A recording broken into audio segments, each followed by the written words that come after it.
North Korea, the Ooh. most dangerous country in the world. Infamous for its Ooh, bizarre look at all those and brutal tanks. regime, run by a crazy Ooh, dictator who rockets. won't let anyone in or out. But these guys, Oh, that's they just want a nice. haircut. Wait, no! No! Boy. No, they're ruining the vibes. Get out of there. Oh no. Or are they going to pop up next?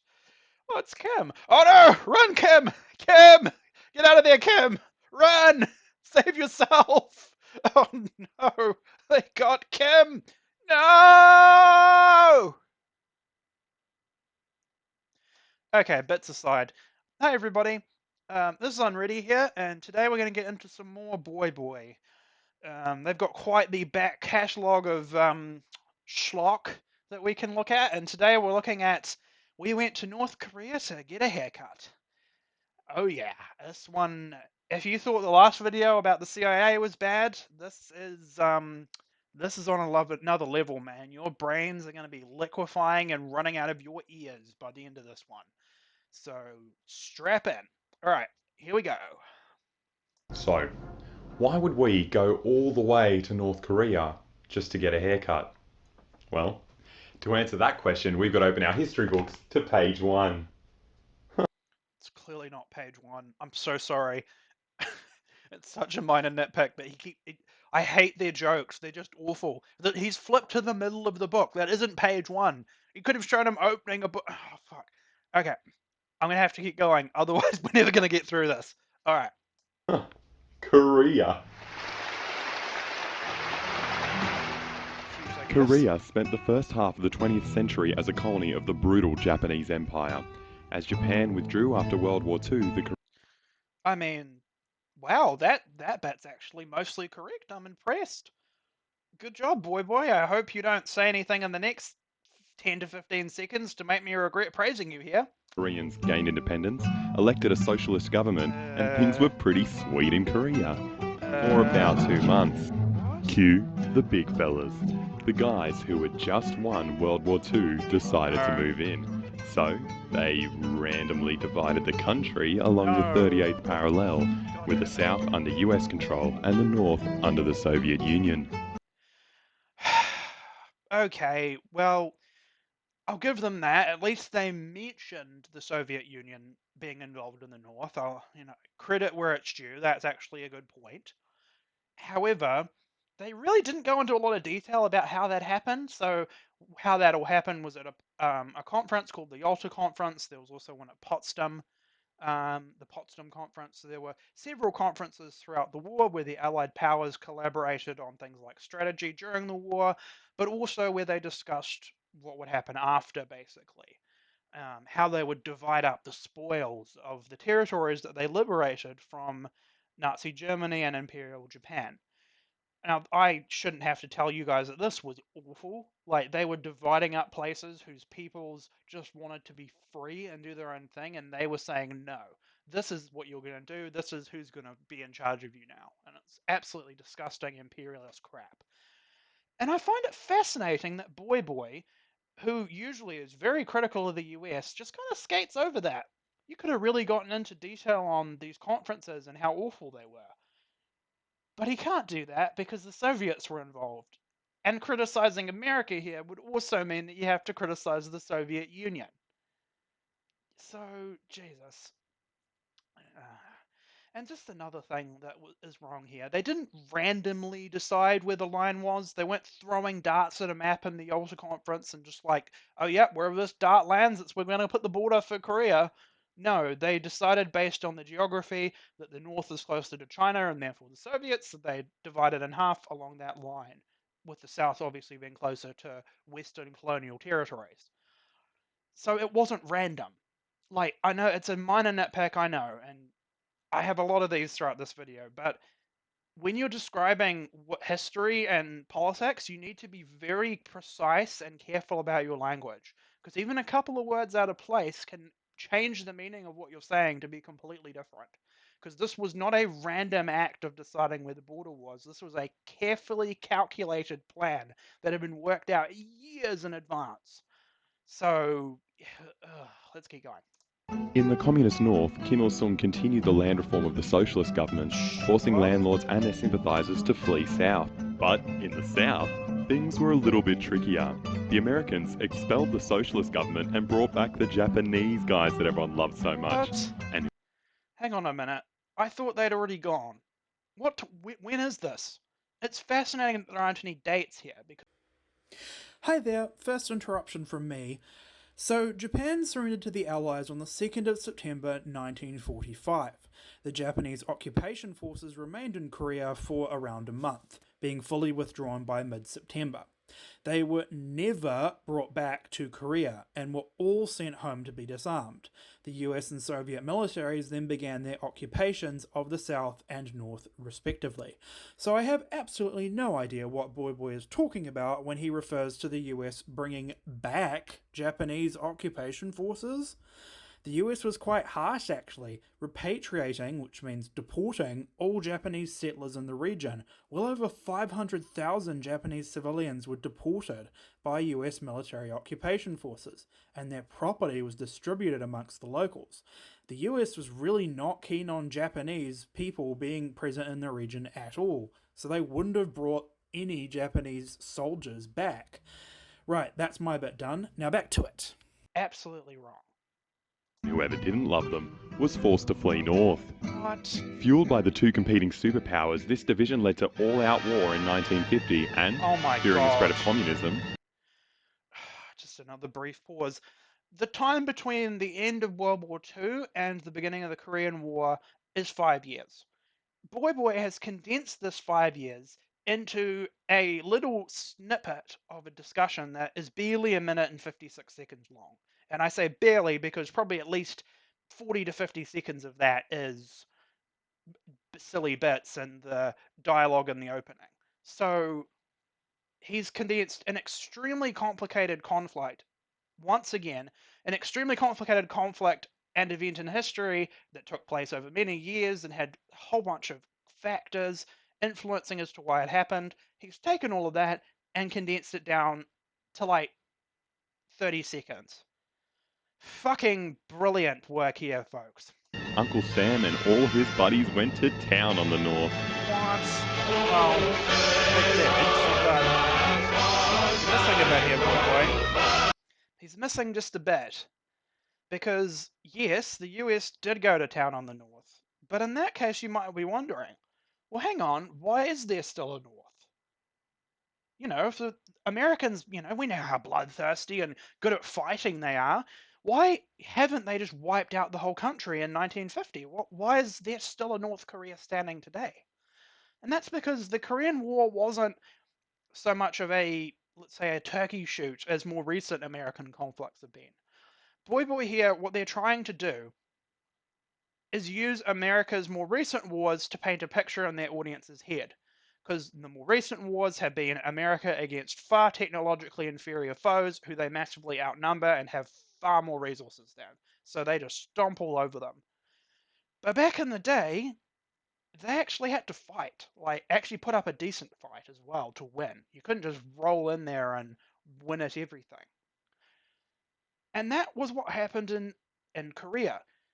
So initially, the communists stormed over the 38th parallel and they pushed back the UN and South Korean forces. And they pushed them back so far into this little pocket in the south of the country called I think it was called the Pusan Perimeter, where the United Nations and South Korean forces made their stand and tried to basically hold out against the red tide. Now, this only got alleviated after the landings at Incheon, where American and again more UN forces made an amphibious landing behind the North Korean lines, flanked them, and then pushed them back over the border. And even this pushing back was through hard fighting, so even that wasn't easy. Now after that, they did start to push into the north, way up into the north, in fact. And then something interesting happened. So the North Koreans weren't alone in this war, I hope you know. The Soviets were providing actual Soviet Air Force personnel to fight against the US and UN forces. So it wasn't just that they were giving them planes or weapons and ammunition, although they were also giving them that. They were giving them actual Soviet Russian Air Force pilots. And they were sending them and their planes to North Korea, and then they would fly missions and fight against like American pilots. So you had Soviet and American airmen directly fighting. It's frankly incredible this didn't end in nuclear war. I guess because people didn't have as many nukes in 1950, thank God. But it wasn't just the Soviets that were sending assistance. The North also had the support of the Chinese, who sent so much material across the border. But when the Americans finally crossed into North Korea and were really threatening the capital, the Chinese did something which today would be absolutely crazy. They had 1.5 million Chinese troops basically leave the People's Liberation Army, or whatever they were called at the time, and they called themselves they all sort of took all their weapons and equipment and called themselves a slightly different name. Again, other me will flash this on the screen. They called themselves a slightly different name, and then they crossed into the border to North Korea and started directly fighting the Americans. Yes, you heard that right. Chinese troops, although operating under a different banner, were directly fighting with their American and UN counterparts. That is fucking insane. So, to put it in context, that would be like today in Ukraine if, say, 1 million American soldiers left the army, took all their weapons, called themselves the Patriot Front or something, and then went and started having gun battles with Russian forces on the ground. That's how nuts that is. Absolutely insane. So this war wasn't a cakewalk. It was hard fought on both sides, and there were a lot of casualties, yes. That was terrible. However, it was not a cakewalk like BoyBoy is presenting here, which is why there is still a North Korea to this day. So this entire bit of history here is just fucking wrong again. Anyway, let's carry on.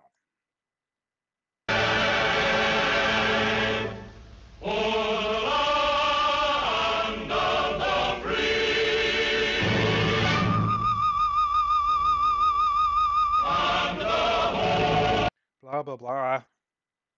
Lots of people were killed. There were lots killed on the South Korean side as well. So, you know. I don't. Yep, let's just keep going. Not to put that in there. You can't. Pretty touching. Tugs at the older heartstrings. No. I told you not to put that in there. You can't just have dead babies in the first minute of the documentary. No one's going to watch it now. I would have said it's pretty eye-opening. No, it was stupid. So, what do we know about North Korea today? Well, we know. So it was dumb, but you just put it in there anyway because it's a bit that it's dumb. So are you actually saying that it is dumb? Like, what the hell was that whole bit that they just tried to do? Sorry, I'll let this idiot talk. I know for a fact that even saying Kim Jong-un's name will boost your ratings no matter where you are in the world. Le dictateur nord-coréen Kim Jong-un, the leader Kim Jong-un, North Korea का संकीर्तन Shah Kim Jong-un. Kim Jong, Kim Jong, Kim Jong, Kim Jong, Kim Jong, Kim Jong, Kim Jong, Kim Jong, Kim Jong. Okay, so that claim that he just made is wrong, or at least he didn't even try and prove it. So they made the claim that showing Kim Jong-un, just his name, on news media will boost your ratings, guaranteed.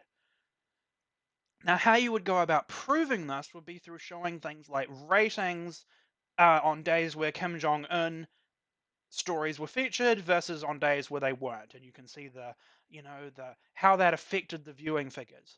They don't do that. I mean, maybe it's because they can't find those figures, because I sure couldn't when I had a look. But that claim is just totally wrong. It is not based in evidence whatsoever. All they did was just show a whole bunch of news clips with Kim Jong-un, which proves absolutely nothing. They could have been the lowest rated watch segments of whatever those news shows were. But we will never know because there was no data analyzed here. Let's move on. This North Korean guy never fails to impress. One of the most dangerous countries in the world today can strike Americans where they live. Even the school kids are ready for war. The rogue state conducted its fourth nuclear test, threatening a preemptive nuclear attack. The U.S. is increasingly being held nuclear hostage. You can see dead people everywhere in the street. With torture, rape, forced abortion, and execution. Wow. That place seems absolutely awful. But surely it's not all bad news. I mean, they do normal stuff too, right? So the last segment that they cut, the last little snippet of a clip they cut to there, was talking about torture, forced rape, forced abortions, and all these awful things that happen in North Korea. And they were just like, huh, that sounds bad, right? And I hate to break it to you, this is a bit of a spoiler, but this is the most that BoyBoy says about this for the entire video. Yes, that's right, you heard me, folks. They went to North Korea, actually went there, spent a whole video talking about it, and didn't even mention their human rights abuses once in any kind of detail. This is the closest we get to it. Holy shit. Like, this is nuts. I told you this is going to be a bad one. Do you believe me now? Like, even most tankies, like someone like Second Thought or whatever, would actually try and deny that the atrocities happened, or they'd try and say that they were necessary because capitalism or something. I don't know. But these two fucking idiots don't even bother with that. Like, how hard is it to have some bullshit justification? You're just gonna bring it up, leave it hanging in there, and move on. Fucking morons. Alright, let's carry on. No, nothing is normal. Not even the boring stuff. Not even haircuts. New hairstyle that's getting a lot of attention. Men now have to wear their hair just like their leader. Under orders to get a Kim Jong-un haircut. Have to cut their hair a la Kim Jong-un's distinctive hairstyle. And once again, edgy comedians, TV presenters, and advertisers all band together to make exactly the same joke. To ask pedestrians, can we own you? How many haircuts did you get today? Oon. You've been unified. Understand how unbelievably weird North Korea is. We're just going to take a little off the top. Justin Bieber. Anne Hathaway. With a ridiculous... Okay, now all of this is a bit cringe, I have to admit.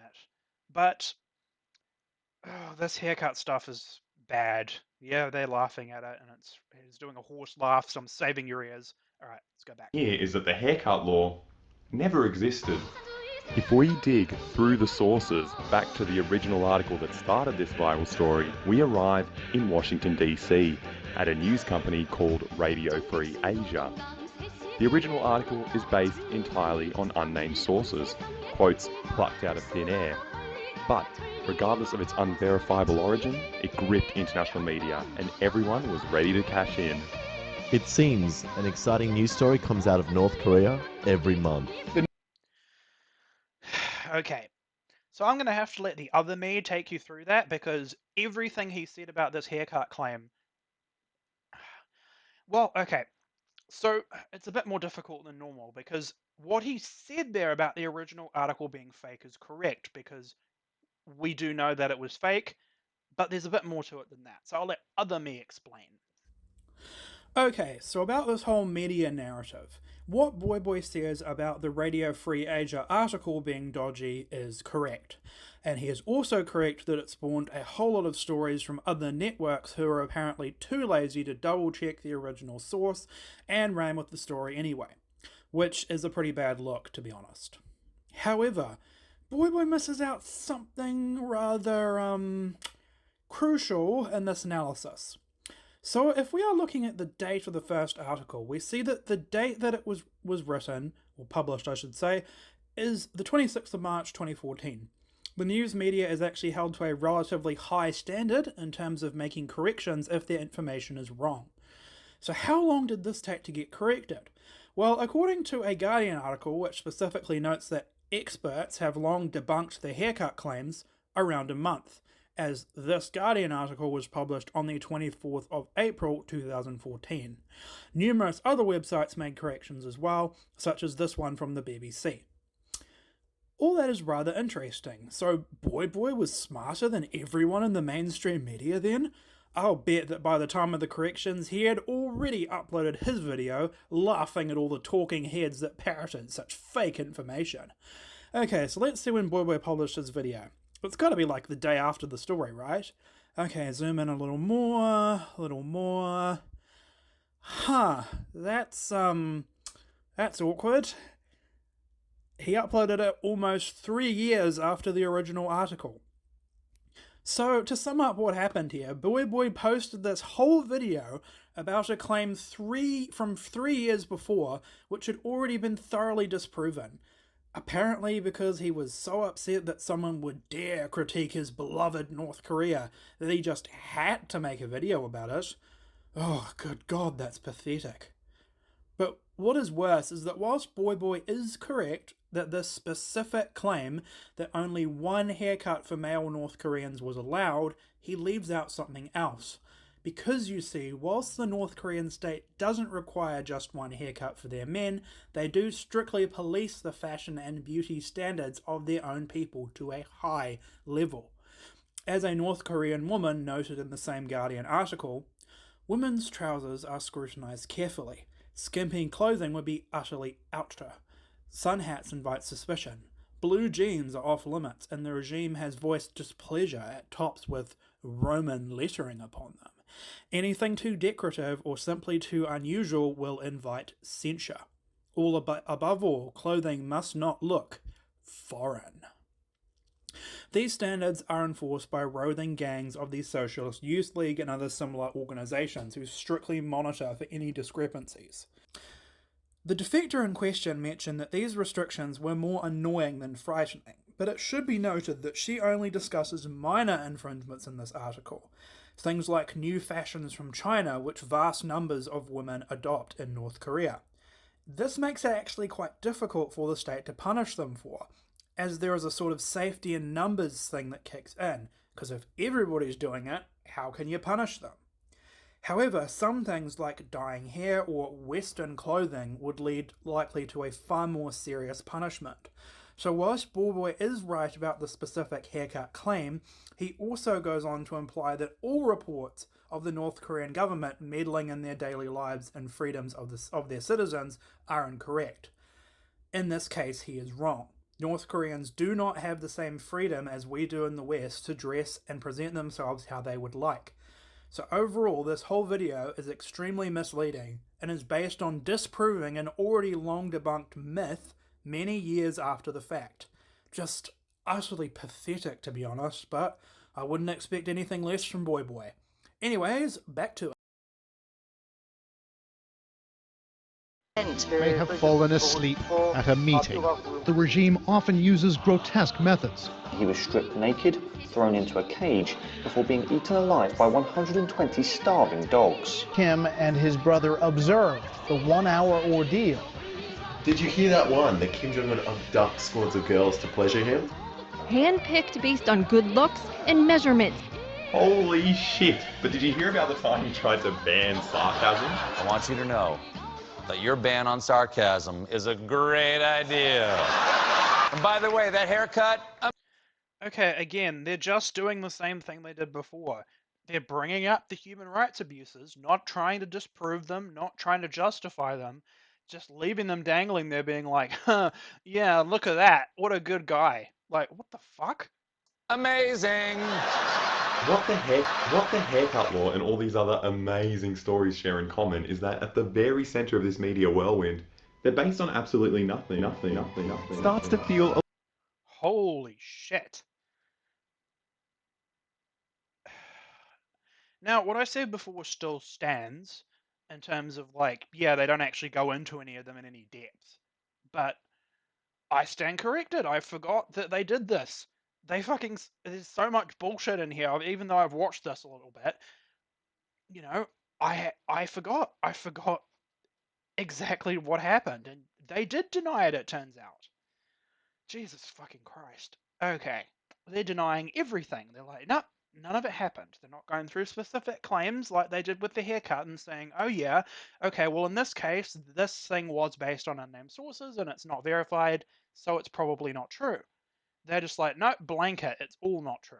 This one thing was not true, therefore every single story about bad things happening in North Korea is also false. Jesus Christ, that's not how evidence works. Anyway. A little bit peculiar that every month we're bombarded by hundreds of identical copies of a lie, telling us that somewhere out there's a regime that enforces conformity and lies to its people. But just because these stories can viciously and frantically whirl around and multiply in popular media doesn't mean everyone believes them. We decide to go test it out in Newtown. Located in Sydney's inner west, Newtown is a cultural hub for the alternative, progressive and free-thinking free spirits of the city.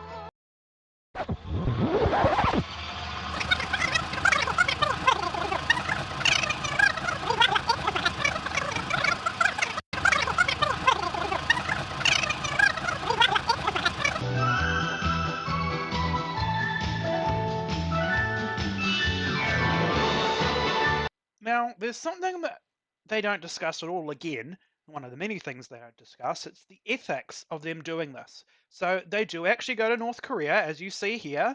They wander around for a bit, they look at stuff, they do the tourist thing. They actually don't really tell us what they did, by the way. This is the most we see, some random interconnected images of people on the subway, of some dancing people, and of them in a few various locations. And then they do show us the haircut. So this is kind of weird, isn't it? Usually if you went to a place, and in fact like BoyBoy does in their later videos, you take us through, okay, we went to this place, we went here, and here we thought about this concept, and then relate that back to the original theme of the video. Ironically, even though as terrible of a video it was, they did it in their Pine Gap video. But here they just don't. It's North Korea is shown to us in these little clip montages that is probably barely 2 or 3 minutes long in this 20-minute video. And it's like, it's the main subject of the video. You went on this whole big trip over there. Why not talk about it more, man? It just makes no sense. This isn't bad from a factual perspective. It's just bad, like, video editing and bad video making.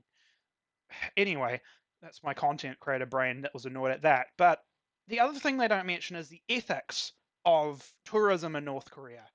And I'll let other me with all his facts tell you about that, because it's something that needs to be considered, just like the human rights abuses. And there is absolutely no evidence shown here that they have done that. And it's pretty disturbing.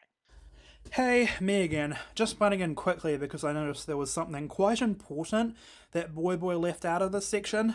Shocking, I know. So, in addition to not mentioning what happened in their trip in terms of destinations or activities, BoyBoy also doesn't discuss the ethics of travelling to a country like North Korea. North Korean tourism is sketchy at best in terms of the morals. As on the one hand, you may give exposure of foreigners to the North Korean people, which may help them to gain new experiences and better resist the state. You may also give them some amount of money, which could be extremely helpful to them, as many in North Korea are extremely poor. On the other hand, though, your presence may be limited in terms of effectiveness, as you are only allowed to follow predetermined tour routes with guides and security minders following your every step. Now, it's not impossible to get away, and several people over the years have accomplished it, but it is very difficult. So you won't be seeing too many people who would have really benefited from interacting with you. Additionally, most of the money you spend on the trip, almost all of it in fact, will be paid directly to the North Korean state, with locals getting almost nothing due to the predetermined routes that I mentioned before, which are filled with North Korean state loyalists and actors. Now, giving money to such an oppressive state is something that has to be carefully examined and considered before you go. Sometimes it is still worth it, for example. Journalists may think that it is worth it to spread the word about what really happens in the country, and, that's a decent case to make. Now, North Koreans themselves are also divided on this issue. A Guardian article interviewed 10 North Korean defectors regarding the issue of tourism in 2014. And roughly out of the 10 of them, they were split 50-50 right down the middle on the issue. So it is a complicated problem with much to consider. And that doesn't mean that BoyBoy couldn't have gone. He should have just let us in on exactly what their reasons were for going and why they thought them going would have such a positive impact that it would outweigh the negatives of giving money to such an awful state. They had to put forth a sort of business case of sorts, if you will. But, like many other things in this video, BoyBoy doesn't mention any of this at all, which is extremely concerning given how pro-North Korea the video is overall. I think that it was because they wanted to give money to North Korea as they consider it to be a morally good state they knew that they would get far too much heat for this if they said it directly in the video, so they simply don't mention it in their video at all. And this is why they also don't mention too much of their trip actually looked like beyond a few snippets which are heavily edited in order to show only the best of the experience. As if they showed or spoke about something else, there is a chance that the illusion of the glorious socialist state would be broken. That's my opinion anyway. Right, back to the other guy.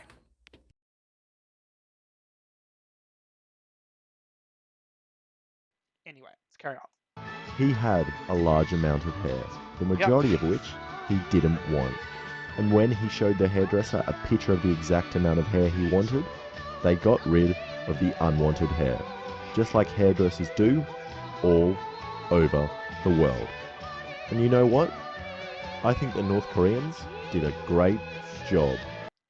Okay, so this doesn't prove anything. This isn't demonstrative of any of their claims, if you really think about it. So North Korea does, as I've already told you by now, they emphasize strict fashion controls over the lives of their citizens and are poking into every aspect of their lives. But they don't really care about foreigners. They're foreigners. He could be walking around there in a fucking mohawk. He could ask them for a mohawk, from the haircut, and it's just like they would have done it. What's the problem? He's a dumb foreigner. He's there to give them his money, and he's going to leave. The people will look at him while he's there and be like, oh, yep, that's a foreigner. Those people are weird. It wouldn't matter what haircut he got.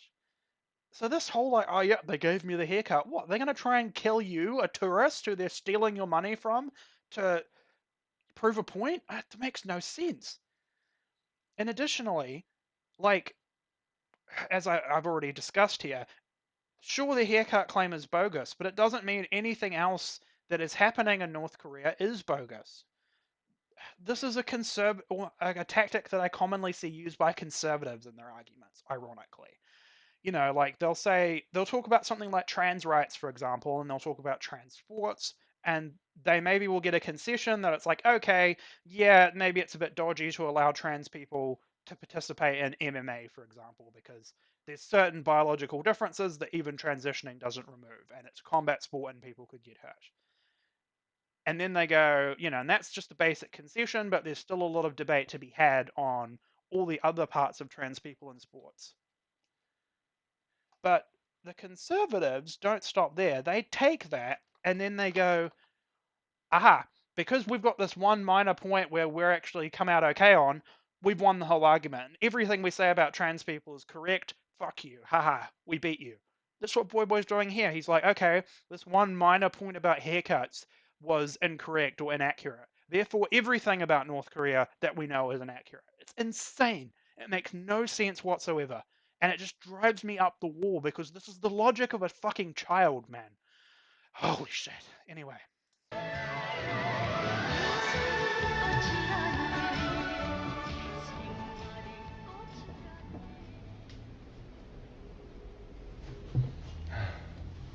So, it turns out the North Koreans get haircuts just like everyone else in the world does. What an exciting adventure, eh? So, where does that leave us now? Well, the nukes are still a problem. North Korea's tested 4 of them, and that's very scary. But imagine how scary it is for them to think that the US alone has tested 1,032 nukes. Even then, we don't really need to test ours because we know ours work. We've used ours against real people. And you know what? We're not even sorry. What? What? Such a bizarre point that has nothing to do with anything. It's like, okay, they were at war when they used the nuke with Japan. Yeah, you probably shouldn't have to apologize for fucking bombing people during a war. And yeah, it's sad that people died, but it was a war, man. What are you talking about? And how does this relate to anything you're saying about misinformation about North Korea? I don't even know. We're off the beaten path here, folks, and it only keeps getting worse and descending to new levels of depravity. Oh, God.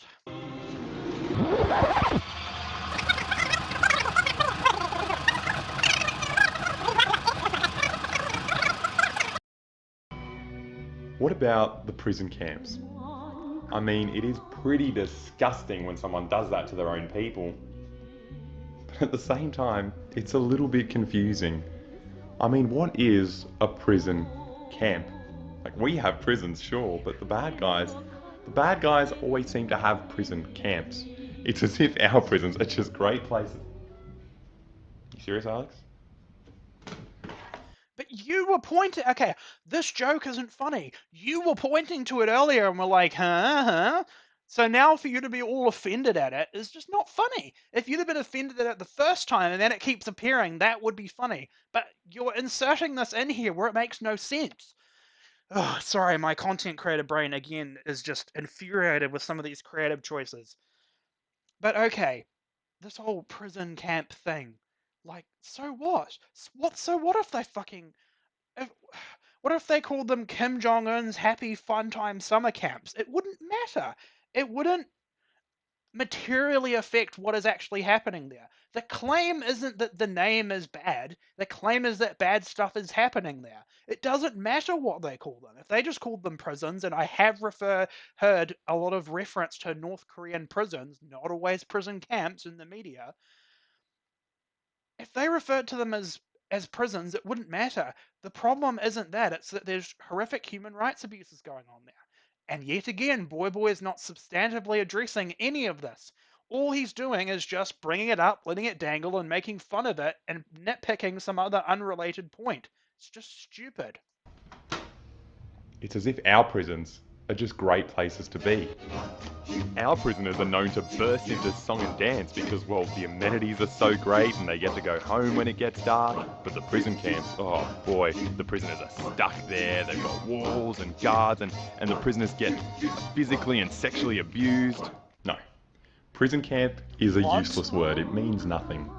And before you say, no, Alexa, the North Koreans, they put their people in prison for no reason and we don't do that in a democracy. Well, if that's the case, oh my God, you might need to have a conversation with the Australian Indigenous community, oh my God, or no. refugees in detention, or the Black Lives Matter movement in the States. I mean, these are just examples of people. They could tell you quite a bit about large groups being imprisoned for no reason. Oh my God. Okay, so I'm going to take over here because this is an extremely complicated issue to get into, and a lot more context is needed. So let's look at how the North Korean state operates and what goes on in terms of their human rights abuses. To do this, I'm going to use an example from media, Game of Thrones. Now, okay, it's mega cringy, I know, I'm such a typical BuzzFeed-obsessed liberal, I know, but it really is a great example in order to describe the structure of the North Korean state and the power relations within. The one detail that is very different is in terms of bloodlines. So keep this in your head as I'm going through this. The North Koreans aren't so fussed about bloodlines. Monarchical systems like that in Game of Thrones are often obsessed with certain bloodlines, with only those of pure blood being allowed to rule. North Korea is more of a meritocracy in that respect, as anyone can be in charge so long as they amass the power to do so. Currently, the Kim dynasty has stood the test of time due to the advantage they gained from founding the country in the first place.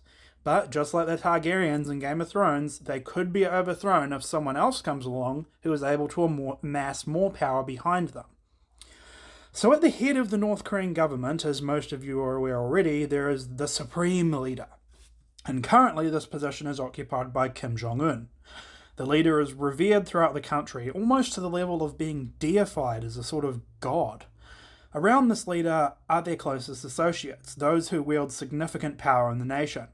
Some of those rose through their own merits, whilst others were direct appointees of the Supreme Leader.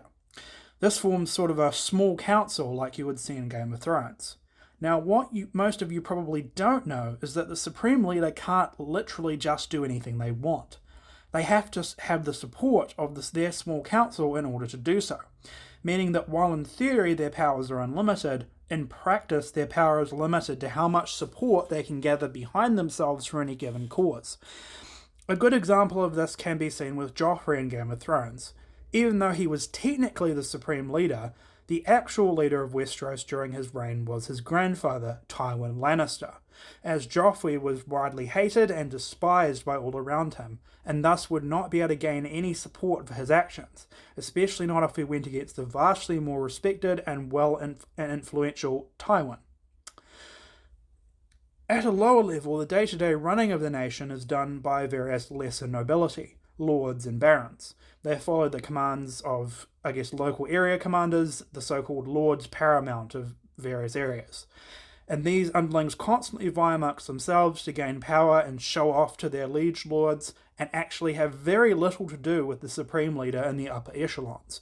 They only interact if those on high put out directives for their subordinates to follow, or if they arrive directly in person to see things themselves. So what does crime and punishment look like in such a system? Stepping out of the fantasy metaphor for a second, North Korea does not have a concept of human rights like we do in the West. Technically, they ratify several UN treaties regarding human rights, but in practice, they deny all efforts for the international community to inspect their nation to see if compliance is being achieved. Now, this is really hard for us to imagine in a Western system, as so many things which we take for granted do not exist. Basically, the long and short of it is this. The state can arrest you or seize any property you own at any time with no reason given. You are not considered innocent until proven guilty, nor do you have any form of legal representation. Your case will not be heard in a court. Whatever happens to you will depend totally on which of the local nobility has imprisoned you, but whatever does happen to you is unlikely to be good. There are many stories here related to the specifics of this from North Korean defectors, but I'm going to give a broad summary here.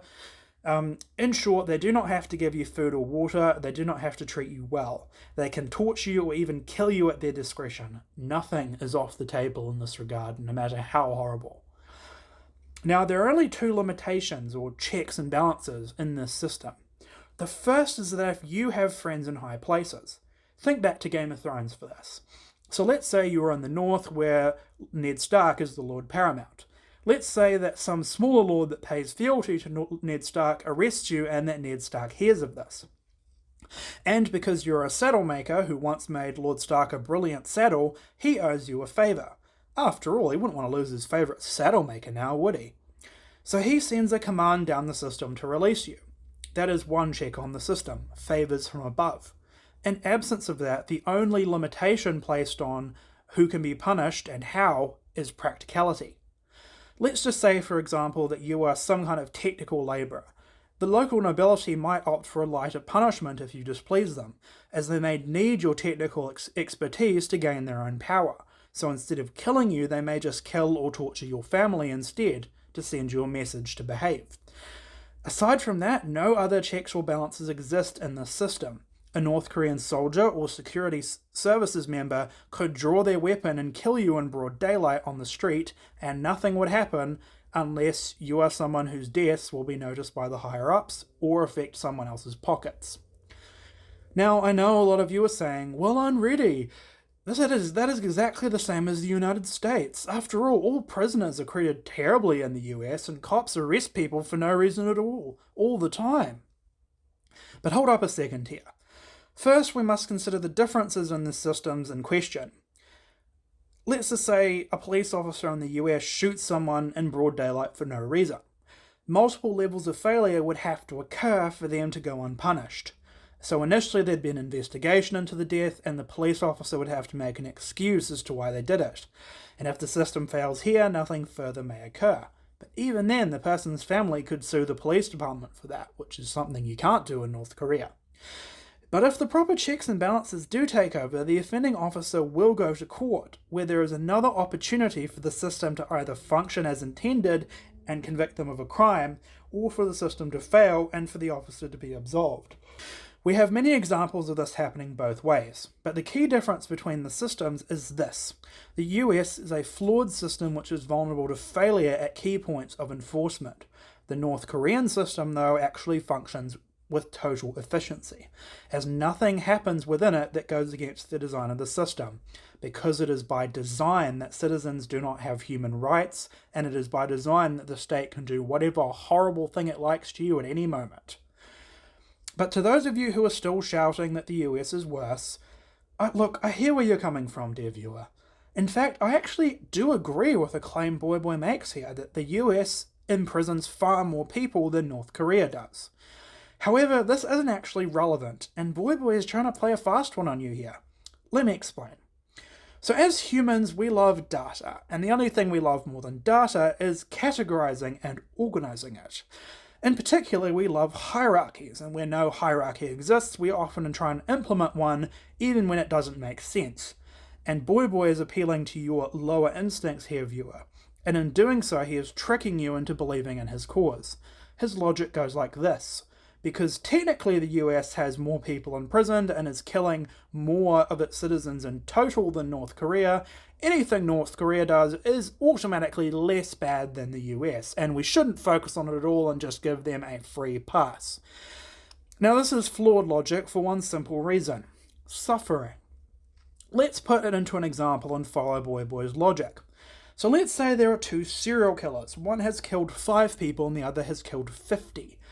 Now, which one is quote-unquote worse? If you answered the 50 people killer, you are technically correct, but only if your metric is the total number of people killed, as all of those 5 people killed still had their lives stolen by their deaths, and still have family and friends who loved and cared for them and will never see them again. Now, you might say that even considering this, the 50 killer is still worse, because there are more family and friends who have to go through hardship. More lives are lost. But does that mean the killer who has killed 5 should be allowed to get away with it, simply because technically the suffering caused by the 50 killer is greater? What if I change the parameters? What if the killer who killed 50 only killed loners with no close friends or family? And the killer who killed 5 people killed people who had large close-knit families? Would that change your opinion? And just like that, if you are embarking on this logic train, my dear viewer, you have fallen right into BoyBoy's trap. You have minimized the actions of one of the killers, in effect justifying their atrocities. Remember, BoyBoy loves North Korea, and he loves the state, and does not think any of its atrocities are bad at all. Remember earlier when he literally laughed about them? The regime often uses grotesque methods. He was stripped naked, thrown into a cage, before being eaten alive by 120 starving dogs. Kim and his brother observed the 1-hour ordeal. Did you hear that one? That Kim Jong-un abducts squads of girls to pleasure him? Handpicked based on good looks and measurements. Holy shit! But did you hear about the time he tried to ban... Yeah, I sure do. So, what is the correct answer here then? The correct answer here is to say the following. Both North Korea and the US are bad at different scales and in different ways. But that does not matter. What matters is that people are suffering and dying. This should be our first priority. And we should hold both nations to the same standards with the same level of urgency. We do not need to tier list oppression here. We can hold both of these nations to the same standard whilst remaining morally consistent. Otherwise, we run the risk of justifying the atrocities of one or the other, just like BoyBoy is trying to do in this video. He is essentially saying to every North Korean that has ever been killed or tortured by their state, along with their families, that they just need to toughen up, buttercup, because they aren't being oppressed by like the Americans are, so they need to shut up about their so-called oppression and get back to us when things get serious, fucking pussies. Absolutely disgusting and sickening to hear, isn't it? Honestly, the last video on the CIA base at Pine Gap should prove to you how fucking stupid and idiotic BoyBoy is in terms of facts and presenting arguments, whilst this one clearly shows you how much of an immoral monster that he is, by denying the suffering of people simply for his own ego and political agenda. Absolutely disgusting. Shame on you, BoyBoy. Shame on you. Okay, rant over. Now let's get back to, this shit. So what do we do with this word? Well, we could either start saying that we have prison camps, or just that North Korea has prisons, which isn't much of a news It doesn't matter. Fuck. Oh my god. story, is it? I think it would be much more interesting to focus on the country that has the highest prison population per capita. which is America. Again, just to bring up my point again, it doesn't matter if America has more people. North Korea is still doing things that are wrong. We hold both of them to the same standard. Completely unnecessary. What about the bizarre military parades? That's some pretty confronting stuff. But imagine how confronting it is for them that the largest military exercise in the world happens twice a year on their border, where the big scary guys that invaded them in the past practice invading them all over again. But for an organisation like the military, a parade is the... Okay, so for starters, the parades aren't weird. They do a lot more of them than we do here in the West, but like, honestly, militaries do that sort of stuff here too. I don't see why that's... I've never heard anybody or any mainstream media source talking about their military parades as being weird. So again, this is shadow boxing.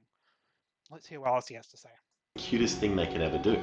Because when an army isn't busy parading, they're busy killing people in actual wars. And yes, Or they're busy training, or they're busy sitting around doing not much of anything, because for the last, good couple of decades, there hasn't been a serious war. So militaries do a lot more than just parading and then they just run off and start murdering people. That's not what happens.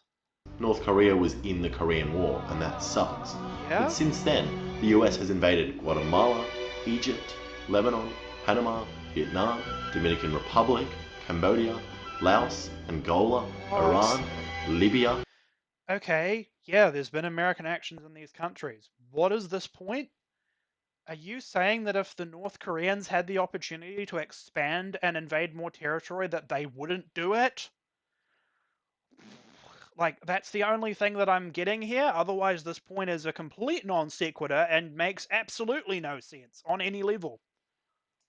El Salvador, Nicaragua, Still going. Grenada, Bolivia, Virgin Islands, Philippines. Alex, you're running out of space. What do you mean? I haven't got to the 90s yet. No, but you literally can't fit in any more countries. What if I move my head like this? No, look, you've made your point, just finish it. Alright. Somebody should have told both of them this before they made this video. Unpredictable rogue state, and America's just a normal country. They tend to use these words like rogue state, prisoner camps, death squad, instead of just country, prison, the military. And suddenly, all the brutal stuff that we do doesn't seem quite as bad. Before you know it, we're trapped in this giant, never-ending NutriBullet commercial. Juicers make juice, blenders make smoothies, but the NutriBullet makes supercharged superfood NutriBlast. Death squads. They have death squads over there. So glad our army has nothing to do with death. What? Okay, if you think this, you're legitimately a fucking idiot. Like, okay, it doesn't matter what the terms are. The issue is the things that are happening, and you have not addressed them or provided any counter evidence whatsoever. You've just said it happens and then laughed at it and been like, oh, but they call it a camp. Who cares, man? They're like doing horrific human rights abuses there. Jesus Christ. Anyway. This supercharged superfood NutriBlast is delicious. Fuck regular juice. It seems like all the scary stuff North Korea does, we do on a much larger scale. But then again, we've got pretty good excuses for our violence. We did not want it to come to this, but we have got to bomb those guys. It's about defending democracy. It's a question of basic human rights. Okay, I mean, again, provide some actual, like, specific arguments to critique here. Like, you want to critique Iraq, the Iraq War, beyond the initial invasion? Fine, go for it. Faked weapons of mass destruction? Perfect. Go for it. Disprove that. But you'd have a much more difficult time disproving, say, the Gulf War in 91. Which is why you don't do this. Anyway. Don't call them slaves. Those workers in the third world, they're just more competitive. They just want it more. I don't know. I feel like I've heard these excuses before. Come on, buddy. I'm the last guy that wants to throw you in a prison camp. It's just, what am I meant to do? It's the Supreme Leader's word. Look, mate, I know this doesn't look good, but the Sun God, he really wants your heart. Okay, now I'm just totally lost. We are in the woods here. What is even going on? Like, this started as a bit, but I'm not even sure what it... Like, I have no idea what the joke is, for one thing. Like, because they're doing the same thing for, like, capitalist countries in the West, for, like, ancient societies, for, like, North Korea. Like, what is the point? That everyone's the same? I thought they did good stuff. And it's like, okay, so we do some bad stuff too. We need to change that. We should be held to that standard too. I don't disagree. I'm just saying we should also hold North Korea to that standard. So, again, I have no idea what they're saying here. I don't even know what to critique. Heart. What? Okay. What is going on? We Well, all we're have back. a unique way of justifying exploitation and violence. The main difference between North Korea and us is that we're winning. Our violence is the strongest. But in order for this media spectacle of North Korea to work, we've got to see the country as this bizarre, violent, rogue state. But it is. In the sense that it is a bit bizarre compared to how can you find another country that is really that similar to North Korea in the whole world? I don't think you can. They are violent, and they are a rogue state, and that essentially the only person who has a leash on them is China, and that's only to a limited extent, because sometimes they even piss them off. So, God, I don't know. This thing that's so different and such a threat to our peaceful and secure international system. I mean, it's probably, like, okay, I'll give you that. They're probably not much of a threat beyond the nukes. Beyond that, yeah, probably not too much of a threat. I do agree the media overblows it a little bit.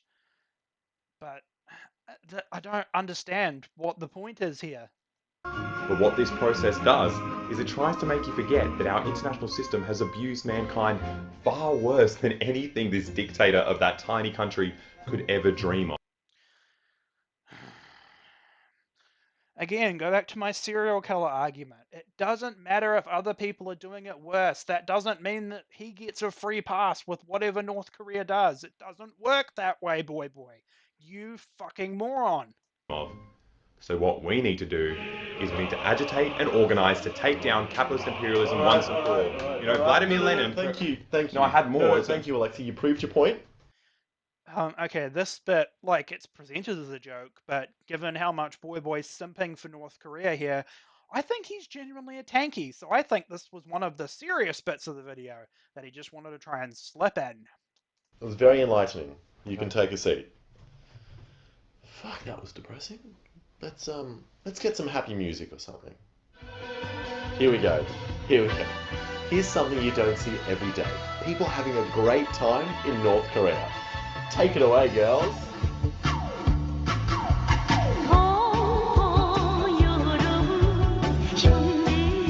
Okay, so they play this whole montage of people supposedly looking happy, and it does it again. If you just think about what they're trying to say here for just a minute, it falls apart. So the service staff, like the bar attendants there that we saw singing, and the people who are dancing, it's their job. Or it's probably something highly expected of them. And it's like, yeah, people don't like you to serve them in a bar while you're looking miserable. So, yeah, you put on the customer service smile face. Proves fucking nothing. And the people here in this water park and what I'm presuming is Pyongyang are probably related in some way, either like upper middle class or the upper classes, related to the nobility of the country. So, of course, they're going to be happy. They're fucking everybody else over. This is like showing me pictures of like Bill Gates and his kids having fun in their like giant mansion and then being like, see, Bill Gates is happy. There's no poverty in America. It's on the same level as something stupid like that. It just, oh my God.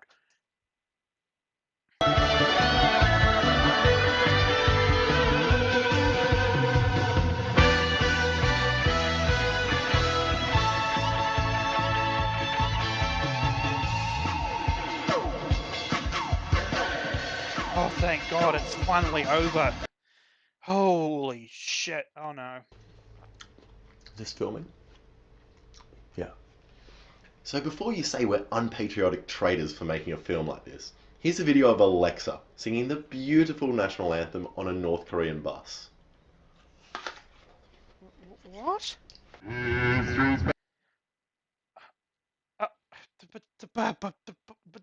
What?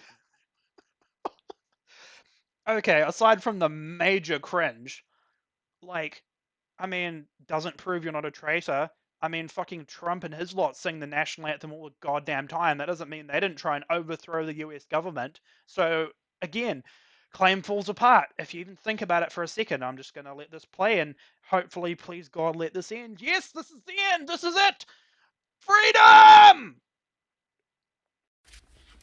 Well, that's it, folks. And holy crap, did I warn you or what? Like, ugh. By the end of that, I had to go and take a nap. It was bad. I felt like I lost brain cells watching that. Well, if you enjoyed my dissection of this absolute crap, please make sure to like, share, and subscribe. And let me know if you'd like to see more BoyBoy reviews in the future, or maybe something else. And I will see you next time. Bye-bye.